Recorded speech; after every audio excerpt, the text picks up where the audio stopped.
మోకాల నొప్పులకు ఎటువంటి సర్జరీ లేకుండా ఎపియాన్ పెయిన్ క్లినిక్ అందిస్తున్న అత్యాధునిక చికిత్స. బట్ రమేష్ గారు అంటే లైఫ్లో చాలా బ్యాలెన్స్డ్గా వెళ్తారు అన్ని, యా ఆచితూచి ఎంతవరకు స్టెప్ వేస్తే మనకు మంచిది, చేతులు కాలకుండా ఉంటాయి, లేదా లైఫ్లో మనకి ఒక బ్యాడ్ నేమ్ రాకుండా ఉంటుంది అని ఆలోచించే ఒక క్యారెక్టర్ మీద మీ మైండ్ సెట్ కూడా అదే. యా అలాంటిది లైఫ్లో జీవితాంతం మనతో పాటు ఉండే వాటి చాయిస్ అంటే పెళ్ళి అనేది చాలా ఇంపార్టెంట్, అమ్మాయికైనా అబ్బాయికైనా. యా అలాంటిది 12-13 ఏళ్ళకే పెళ్లి చేసేసుకొని విడాకులు తీసేసుకొని దూరంగా ఉండిపోయి విడాకులు ఏమీ లేవు రోషన్. డిప్రెషన్లోకి వెళ్ళిపోయింది ఒకనొక టైంలో రమేశ్రీ అనే మాట బయటకు వచ్చేసింది విన్నారా? అని వచ్చేసింది బయటికి. ఆహా. దాంట్లో అసలు ఎంతవరకు వాస్తవం ఉంది? ఎందుకు పెళ్లి చేసుకున్నారు 12-13 ఏళ్ళకి? లేదు, అదే యాక్చువల్లీ ఏమిటంటే మాకు ఆ, కొంచెం ఫ్యామిలీ దీనిలో మామీకి ఇచ్చి అంటే అక్కడ చిన్నప్పుడే చేసిస్తుండేవాళ్ళు. మా గ్రాండ్ మా ఇంట్లో ఉంటుండేదాన్ని అనమాట. సో నేను వేరే ఊరు వెళ్ళి చదువుకోవాలి, కోడూరు అని చెప్పి అక్కడికి వెళ్ళి చదువుకోవాలి. So nice family. ఆ రోజుల్లోనే మాకు గూడు బళ్ళు, అంబాసిడర్ కార్లు అలా ఉండేవన్నమాట. సో ఫిమేల్ని సాధారణంగా బయటికి పంపించరు మా సైడు. ఓకే, ఇంతవరకు చదువుకున్నారులే అక్కడ ఆపేద్దాంలే అని అనుకునేదాన్ని. నాకు కొంచెం ఎందుకు కలిసి వచ్చిందంటే ఫస్ట్ నుంచి కూడా ఇలాంటి అమ్మాయిని, నా మెంటాలిటీ అంత ర్యాష్గా వెళ్ళే మెంటాలిటీ నాది కాదు. సో వేరే దగ్గర ఒక 7 కిలోమీటర్స్ ఎంతో వెళ్ళి చదువుకొని మళ్ళీ రిటర్న్ రావాలన్నమాట. సో ఇంకా ఎందుకు చదువు అలాగా ఆపేద్దాము అని అనుకొని చేసిన తర్వాత మళ్ళీ నేను స్టడీ చేశాను. మళ్ళీ మ్యారేజ్ అయిన తర్వాత చదువుకున్నాను. బట్ మ్యారేజ్ చేసేద్దాం అంటే మమ్మీ వాళ్ళ బ్రదర్ అనమాట, ఓన్ బ్రదర్, ఓన్ మేనమామనే మేనమామనే. చేశారు. బట్ బాగా ప్రాపర్టీస్ అవన్నీ బయటకు వస్తే తీసుకెళ్ళిపోతుంది ఎందుకు అనేసి వచ్చి మ్యారేజ్ చేసేసారు. బట్ కానీ ఎప్పుడు ఆ వ్యక్తిని ఎప్పటికీ ఈజ్ లైక్ గాడ్ అనమాట. నా దృష్టిలో ఒక దేవుడితోని సమానమైన అంత నాకు నా థింకింగ్ కానీ నా ఆలోచనలకు కానీ రెస్పెక్ట్ చేయడం కానీ ఇదంతా. బట్ నేను ఫిలిం ఫీల్డ్కి కూడా వచ్చేసాను కదా. పెళ్ళయ్యాకే వచ్చారా? పెళ్ళయ్యాక చిన్నప్పుడు అయిపోయింది కదా. నేనేమో 13 years ఏజ్లో రాలేదు కదా. సో నా ఏజ్ 13 ఏళ్ళకి. నేను 13 ఏళ్ళకి ఏమి రాలేదుగా, చైల్డ్ ఆర్టిస్ట్ కాదు కదా. మీరు ఏజ్లో వచ్చారు? నేను వచ్చి 18 years ఇలా వచ్చాను, 97లో వచ్చాను. పెళ్ళయ్యాక ఒక 5 years మీ భర్తతో ఉన్నాను. ఓకే, ఉండడం అంటే ఏం లేదు, చిన్నపిల్లని చదువుకుంటున్నాను, నేను చదువుకుంటున్నాను అంతే. నా ఇష్టాన్ని రెస్పెక్ట్ చేశారు ఫ్యామిలీ. పిల్లలు ఏం లేరు. మామయ్య తర్వాత మా మదర్ అందరూ రెస్పెక్ట్ చేశారు. రెస్పెక్ట్ చేసి అది వేరే విధంగా ఆలోచిస్తుంది పోనీలే అలా అనుకున్నారనమాట. అనుకొని నా ఇష్టానికి వదిలేరు వాళ్ళు. కాకపోతే ఫిలిం ఫీల్డ్కి వాళ్ళకి తెలియదు, వాళ్ళకి తెలియకుండానే నేను ఫీల్డ్కి వచ్చేసాను. ఇంట్లో చేయకుండా పారిపోయి వచ్చేసారు హైదరాబాద్. వచ్చిన తర్వాత యాక్చువల్లీ మాకు అక్కడ ఒక పర్సన్ ఉండేవాళ్ళంట. నా ఫ్రెండ్ ఒకరు ఆమె ఉంది, జిల్లా పరిషత్ చైర్మన్ వాళ్ళ డాటర్ అనమాట, పద్మప్రియ అనేసి. ఆమెకి అంటే వాళ్ళందరూ అంటుండేవాళ్ళు, నువ్వు చాలా అందంగా ఉంటావు కదా, సినిమా ఫీల్డ్కి వెళ్ళొచ్చు కదా. ఏం పేరు అప్పటికి ఈమె విజయశాంతి గారు వీళ్ళందరిని చూస్తుండే, వాళ్ళు ఏం బాగున్నారు చూడు, నువ్వు ఇంకా అందంగా ఉన్నావు, నువ్వు ఇంకా సక్సెస్ అయిపోతే వెళ్ళిపోయి అంటుండేవాళ్ళు. ఇది నాకు బాగా, నేను 7th class 6th class చదివినప్పుడే చాలా అందంగా ఉంటావు, సినిమాల్లో ట్రై చేసి సినిమాకి వెళ్ళిపో, అవి ఏమానం వస్తుంది ఎక్కెళ్ళిపో, ఇలా అంటుండేవాళ్ళు.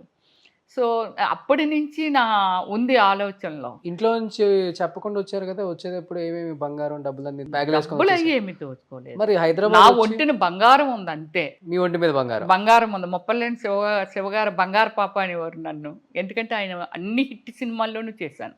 కోరుకున్న ప్రియుడు మూవీలో స్టార్ట్ చేసి గిల్లికజ్జాలు కానీ, ప్రియా ఓ ప్రియా కానీ, తర్వాత ఇంకా చాలా సినిమాలండి ఆయనవి, అన్ని సినిమాల్లోనూ చేశాను అతని సినిమాలన్నీ. సో అలాగే ఏమిటంటే ఓకే అది ఉంది అంతే తప్ప నేను అలాగా దొంగతనం అది అలా చెయ్యను. కష్టమైన పడతాను కానీ ఎవరైనా దొంగతనం వేసినా నా అబద్ధం ఒకటి, దొంగతనం ఒకటి. మా ఇంట్లో సర్వెంట్ మేట్స్కి ముందు మా ఇంట్లో అడుగు పెట్టగానే చెప్పేది ఆ రెండే చెప్తాను వర్డ్స్. అబద్ధం చెప్పొద్దు, దొంగతనం చేయకూడదు. నాకు అది అసలు నచ్చదు. ఇరిటేట్ అయిపోయి ఏదో మెంటల్ వచ్చినట్టు అయిపోతుంది నాకు అలా ఎవరైనా చేస్తే. మీరు చేస్తే నేను చెయ్యి. అబద్ధం చెప్పి వచ్చేసారు కదా హైదరాబాద్. అబద్ధం చెప్పలేదు కదా, అసలు చెప్పలేదు, వాళ్ళతో చెప్పలేదు. నేను మామూలుగా ఇంట్లోంచి వచ్చేసి మా ఫ్రెండ్కి వెళ్ళి ఇలా చెప్పాను. సినిమాల్లో చెప్తే చేస్తున్నానని తను చెప్పారా? ఇంకొకరికి చెప్పలేదు కదా ఫస్ట్ లో. ఏది సినిమాల్లో చేస్తున్నానని చెప్పలేదు కదా మీరు? ఆహా, ఆ, అబద్ధం చెప్పలేదు కదా. నేను అది ఇదని వేరే చెప్పి చేస్తే అబద్ధం అవుతుంది. నేను వాళ్ళకి అసలు ఇన్ఫర్మేషన్ ఇవ్వలేదు, ఉమ్, అస్సలు ఇవ్వాల.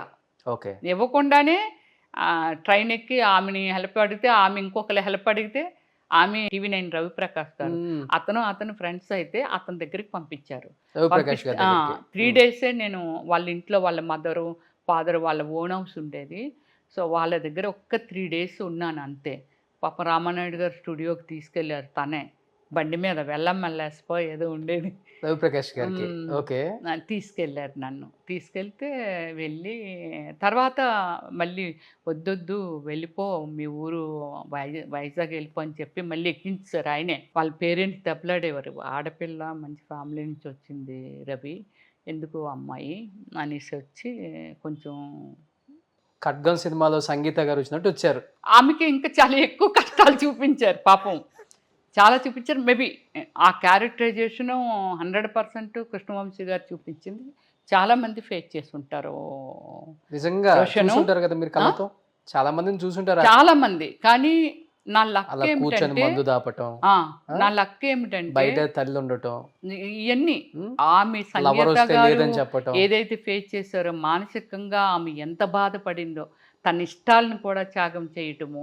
కానీ కోరిక ఒకటి ఉంది, ఆ కోరిక కోసం ఆమె ఏమి లాస్ అయిపోతుంది, దాని గురించి ఆమె మానసికంగా inside, out side happy, inside అంటే తన లోపల ఎంత నలిగిపోతుంది ఆమె. అంటే ఒక స్వచ్ఛమైనది కావాలని అనుకున్నప్పుడు తనేమైపోయింది, తనని ప్రజెంట్ చేయాలని అనుకున్నప్పుడు ఇది కరెక్టా కాదనేది ఆమె ఎంత బాధపడింది అనేవాళ్ళు ఎంతోమంది ఉన్నారు. మీ ఫ్రెండ్స్ చాలా మందిని చూసుంటారు. చాలా మంది ఫ్రెండ్స్ లేరు కదా నాకు, అదే చూసుంటారు లేరు. కానీ అలాంటి ఫేస్ చేసిన వాళ్ళు రియల్గా ఉన్నారు. మీరు కూడా ఏమైనా ఫేస్ చేయాలి? నేను అసలు ఫేస్ చేయలేదు. నేను మాట్లాడుతున్నది అంతా మరి ఆఫర్స్ ఊరికే ఎలా వస్తాయి మీకు? మరి ఊరికి రావడం ఏంటి, ఎన్ని సినిమాలు వదిలేశాను, అట్లా చాలా అడిగిన movies వాళ్ళకి, వదిలేశాను నేను. కమిట్మెంట్ అడిగిన వాళ్ళకి నేను ఒకటే చెప్పేదాన్ని, ఏమండి నేను ఈ వర్డ్ చాలా ఓపెన్గా చెప్తున్నాను. ఎవరైనా అలాంటి ప్రపోజల్ పెడితే ఏం చెప్పేదాన్ని అంటే, ఏమండి నాకంటే అందగెత్తులు, నాకంటే వయసులో ఉన్న వాళ్ళు బయట దొరుకుతారు, కాకపోతే నాకు ఒక 50,000 తగ్గించేసుకోండి, 30,000 తగ్గించేసుకోండి, అవి ఇస్తే బయట వస్తారండి, ఇలాగే అనేదాన్ని. అవునా? ఇలాగే మాట్లాడేదాన్ని. ఓకే. నెవ్వర్ రోషన్ గారు, నేను ఇన్ని లాంగ్వేజెస్ చేశాను, ఎప్పుడూ క్యారెక్టర్ లూజ్ కాలేదు. గ్రేట్. యుఎస్ఏ కూడా నాకు 10 years మల్టిపుల్ వీసా ఉంటే 3 times వెళ్ళాను అంతే, ఇంక వెళ్ళలేదు. నాకు ఇంతకు మించి అక్కడ నాకేమీ లేదు. ఫ్రేమ్ అంటారా, నాకు ఉంది. ఒక సెలబ్రిటీగా ఒక లీడరు, ఇప్పుడు చెప్తున్నాను, మేము యుఎస్ఏ తానాకు వెళ్ళాము. అప్పుడు ఏమిటి ఐటీ మినిస్టరు పల్లె రఘునాథ రెడ్డి గారు, అందరివి కూర్చున్నాం. అప్పుడు వెంకటేష్ బాబు గారు వచ్చారు, మన జూనియర్ నరేష్ తను వచ్చారు, అందరూ ఉన్నాం. ఇలియానా వచ్చింది, ఫస్ట్ రోల్లో కూర్చున్నాం. నా పక్కన డాక్టర్ గారు కూర్చున్నారు, అక్కడ మినిస్టర్లు కూడా ముందునే కూర్చున్నారు. అప్పుడు అయ్యన్న పాత్రుడు మామి గారు ఉన్నారు, తర్వాత పల్లె రఘునాథ రెడ్డి గారు ఉన్నారు. సో అలా ఎంతోమంది ఉన్నారు, ఎలా వచ్చేస్తున్నారు. అందరికీ ఒకే డెట్రాయిడ్లో ఒకే హోటలు, 110 100 ఎంతో ఫ్లోర్స్ అది. సో అలాగేమిటంటే దానికి అందరం వెళ్తున్నాం. అయిపోయాక నేను పొలిటికల్ క్యూరియాసిటీతో అడుగుతున్నాను, మినిస్టర్ గారు కదా సార్ ఇలాగా అది ఇదంటే ఏంటమ్మా నీకు ఏమైనా ఇంట్రెస్టా అని అడిగారు. సార్ సర్వీస్ ఇవ్వాలని అంటే పొలిటికల్ ఉంటే మంచి సర్వీస్ ఇవ్వచ్చు కదా అది ఇదంటే, తను ఎగ్జాంపుల్ ఒకటి చెప్పారు. రమ్య గారు, రాజకీయంలో 5 years ఉంటాం, నెక్స్ట్ 5 years మనం ఉండొచ్చు, ఉండకపోవచ్చు. కానీ రాజకీయంలో ఉన్న వాళ్ళతో, రాజకీయముతో అవసరం ఉన్న వాళ్ళు మాత్రమే మనల్ని టచ్ చేస్తారు. మనం ఎవరమో తెలుస్తుంది. ఇక ఎందాక చూశారు కదా, మమ్మల్ని మట్టుకుంటూ కుమ్మేస్తూ మీ దగ్గరికి ఆటోగ్రాఫ్లకి, తర్వాత ఫోటో సెల్ఫీల కోసం పడిపోతున్నారు. మేము ఎవరో కూడా అక్కడికి వచ్చిన వాళ్ళకి ఎవరికి తెలియదు. పదవి పోయిన తర్వాత మేము బయటికి బాత్రూమ్కి వెళ్ళా, ఆ బాత్రూమ్కి వెళ్తున్న ఆడది కూడా లేవదు మమ్మల్ని చూసి. That is political. కానీ సెలబ్రిటీ ఉంది చూసావా, ఇందాక చూసావా, జనం వస్తున్నారు చూసావా, అది సినిమా యాక్టర్ అంటే. నాకు సినిమాలు పిచ్చి ఉండేదమ్మా. నేను లండన్లో స్టడీ చేశాను. నేను ఇంగ్లీష్ సినిమాలో కూడా ఒక సినిమాలో చేశాను నేను. ఓకే, మనది దారి ఇలాగ అయిపోయింది, ఇటు వచ్చేసాము. అందువల్ల ఏమిటంటే ఫస్ట్ ప్రిఫరెన్సు నీ యాక్టింగ్ మీద. నువ్వు ఒక సెలబ్రిటీగా, మేము సెలబ్రిటీస్మే, ఇది తాత్కాలికం, మీకు అది కాదు. నువ్వు 4 సినిమాల్లో చేసి మాని ఎప్పటికీ నువ్వు మళ్ళీ గుర్తుంటావు. అదమ్మ గ్రేట్నెస్, సినిమా ఫీల్డ్కి ఉన్న గ్రేట్నెస్, సెలబ్రిటీస్కి ఉన్న గ్రేట్నెస్ అని చెప్పారండి. అందువల్ల ఏంటంటే ఒకే భగవంతుడు మనల్ని ఇట్లా లాక్కొచ్చాడు. మనం కొన్ని కోట్ల మంది మనసుల్లో మనం ఉన్నాం. ఎక్కడికి వెళ్ళా బయట వల్ల ఇంత సపోర్ట్ చేస్తున్నారంటే కట్టుకున్న భర్త ఎంత సపోర్ట్ చేసేవాళ్ళు మిమ్మల్ని? చెప్పాను కదా, లైక్ డాటర్ అండి. నన్ను ఒక కూతురులాగే చూశారు ఆయన. సో ప్రైవసీ, ఒక ప్రైవసీ ఇచ్చారు. అలా అని రోషను నేను ఎప్పుడూ వేరే ట్రాక్లోకి ఎప్పుడూ పోలేదు. అంటే నేను ఇంకెవరినో లవ్ చేస్తున్నానో లేకపోతే ఒక కమిట్మెంట్ అంతే. నాది మెంటల్లీ అది జరిగిపోయింది. ఆయన మళ్ళీ పెళ్లి చేసుకున్నారా లేకపోతే? లేదు, చేసుకోలేదు. మీకోసం అలానే ఉండిపోయారు. నా కోసం అని ఏం కాదు, కానీ ఆయన అలా ఉన్నారు అంతే. ఉన్నారు ఇప్పుడు? చెప్తున్నాను కదా, ఎక్స్పైర్ అయ్యారు. అయ్యో, ఇప్పుడు రీసెంట్గా మొన్న 2 years అవుతుంది. వెళ్ళొచ్చారా? ఎందుకు వెళ్ళను?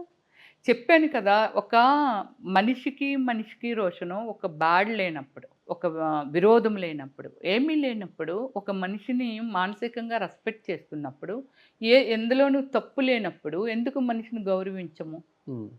అంతే కదా. ఫస్ట్ నాకేమిటంటే కోపం ఉండదు రోషను.